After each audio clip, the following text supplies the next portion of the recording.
శ్రీ గురుభ్యో నమ. శ్రీ గణేశాయ నమ. శ్రీ మాత్రే నమ. నమస్కారం అండి అందరికీ. Welcome to my YouTube channel Sri Manju spiritual. మనం శ్రీ లలిత సహస్రనామ స్తోత్ర నామాలకు 10 పదార్థాలు తెలుసుకుంటున్నాం కదా, శ్రీ మాత్రే నమ.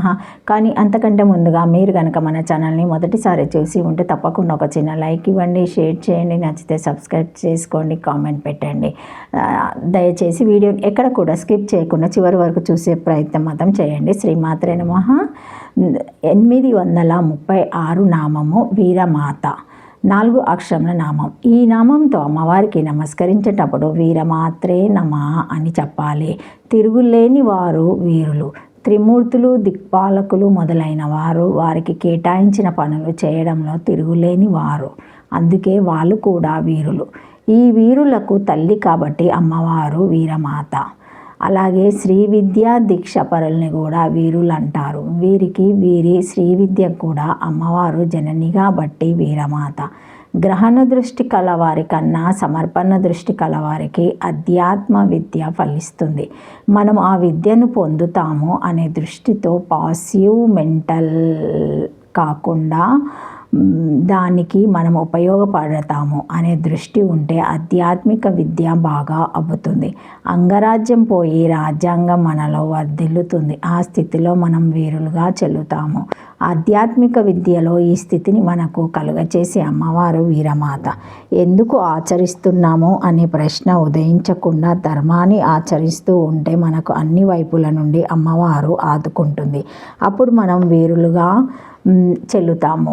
అందుకే భారతంలో వీరమాత సత్యవతి అవుతుంది. అయితే ఆమె ఈ వీరమాతృత్వాన్ని వ్యాసుని వలన పొందింది కానీ భీష్ముని వలన కాదు. 1 త్రిమూర్తి దిక్పాలకులకు తల్లి, 2 శ్రీ విద్యలో పరిపక్వ స్థితికి వచ్చిన వారికి తల్లి, 3 కారణరాహిత్యంగా ధర్మమాచరిస్తున్న వారికి తల్లి అని ఈ నామానికి అర్థాలు చెప్పవచ్చును. శ్రీమాత్రే నమః. వీరః ఉపాసా కదు రందరా రణే అభిముఖే హతావా తేషాం మాతా జననీ హితా కృతత్వత్ వీరం మధ్యాస భజనే ఇతి విశ్వః కోశాత్ పానాపత్రం తన్మాతిథి వహ అథవా వీర్యోఖ్యో గణేశ్వర అంబాయ పుత్రత్వేన స్వీకృతః ఇతి వీరమాత. తదేచ పద్మపురాణే వీరకం ప్రకృత్యా శివవాక్యం స ఏషా వీరకో దేవి సదా మే హృదయ ప్రియ నానార్చహయ గురుద్వారే గణేశ్వర గణాచితత ఇత్యాది తత్ర ప్రశంశ్రావణోత్తరం దేవవాచ ఈదృశ్యస్త సుతాస్యాప్తి మమోత్కంఠ పురాంతక కథామి దృశ్యం పుత్రం ద్రక్ష్యోమ్య నందదాయకం శివ ఉవాచ ఏషా ఏవాస్తుతేస్తు నాయానందహేతుకం త్వయా పుత్ర కృతహత స్వాత్వీరకోపి సుమధ్యమే సుతావాచ ఇత్యుక్తః ప్రేషః మాస విజయం అర్షణోచ్చహాక వీరకాయాన శో దూహిత భూభృతః సిఖ్యం ఇత్యాది. శ్రీమాత్రే నమః. వీరమాత ఉపాసకదురంధురాళ్లకు తల్లిగా, 1 గొప్ప ఉపాసకులకు తల్లి, 2 యుద్ధంలో ఎదురుగా చనిపోయిన వీరులకు తల్లి, 3 మద్యపాన పాత్రను ధరించినది, 4 వీరుడను పేరు గల గణపతికి తల్లి. ఉపాసకులలో గొప్పవారును యుద్ధమునందు అభిముఖంగా చనిపోయిన వారును వీరులు. వారికి హితమును చేయున్నది కావున తల్లి అయినది.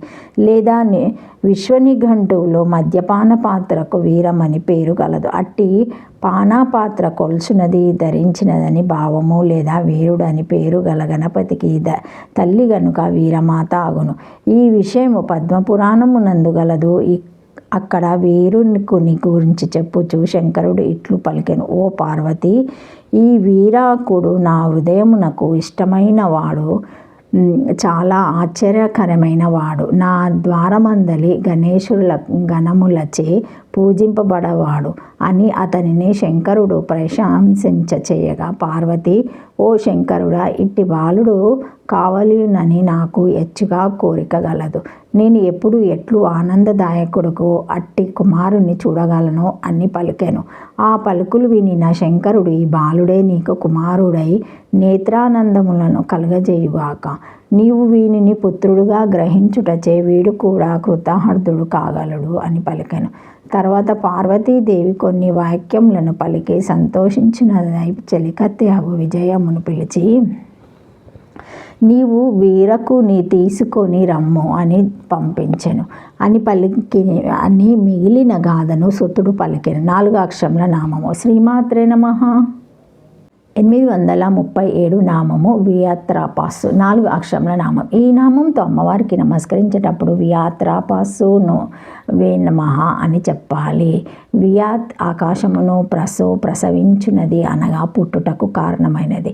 అన్నీ ఉన్నట్లుగా కనపడే ఈ సృష్టిలో ఎలా ఏర్పడుతుంది అన్న ప్రశ్నకు తైత్తిరీయంలో ఆత్మాన ఆకాశ సంభూత ఆకాశద్వాయు వాయురగ్ని అదృశ్య పృథ్వీ అన్న పురుష అని చెప్పబడింది. అంటే ఆత్మ నుండి ఏమీ లేనట్లుగా కనబడే ఆకాశం పుడితే ఆ ఆకాశం నుండి అన్నీ ఉన్నట్లే కనపడే ఈ సృష్టి ఏర్పడింది అని చెప్పబడింది.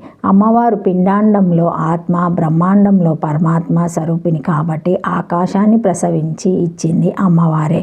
పృథ్వీ వ్యాపింపచేస్తే ఆయురాకాశాలు ఇవి పంచభూతాలు, అంటే 5 స్టేటస్ ఆఫ్ ఎక్స్టెన్షన్స్, అంతేకాని 5 ఎలిమెంట్స్ కాదు. మన శాస్త్రాలకు ఆంగ్ల అనువాదాల్లో దొల్లిన పొరపాట్లలో ఇదొకటి. మనకు నిద్రలోంచి మెలకువ వచ్చినట్లు అమ్మవారిలోంచి ఆకాశం పుడుతుంది. ఈ స్థితిలోని అమ్మవారినే ఆదితి అని కూడా పురాణాల్లో అంటారు. ఒకటి ఆకాశంను ప్రసవించి ఇచ్చున్నది అనగా ఆకాశం పుట్టడానికి కారణమైనది అని ఈ నామానికి అర్థము. శ్రీమాత్రే నమః. వియాతః ఆకాశస్య ప్రసూజనిక ఆత్మాన ఆకాశ సంభూత ఇతి శ్రుతే స్వం షోడా కల్పహయాదుః ఇత్యాది రత్న విశేషాది రూపాః ముకుంద పుండరీకాక్షే రత్నభేదే పారదో ఇతి విశ్వః. విహత్రాపస్పు ఆకాశను ప్రసవించినది, పుట్టించినది. ఆకాశమును పుట్టించినది లేక ప్రసవించినది. వేదమునందు పరమాత్మ నుండి ఆకాశము సంభవించినదని గలదు. దీనినే ఆకాశమును ప్రసవించిన తల్లి అని అర్థం. 4 అక్షరముల నామము. శ్రీమాత్రే నమః. Thank you for watching my video. Please like, share, comment, subscribe to my channel. మరిన్ని వీడియోస్తో మళ్ళీ కలుస్తానండి. ఈ వీడియో కనుక మొదటిసారి ఎవరైనా చూసి ఉంటే తప్పకుండా ఒక చిన్న లైక్ ఇవ్వండి, షేర్ చేయండి, నచ్చితే సబ్స్క్రైబ్ చేసుకోండి, కామెంట్ పెట్టండి. శ్రీమాత్రే నమః. Thank you. ఓం నమః శివాయ. జై శ్రీ మహాకాళి. శ్రీమాత్రే నమః.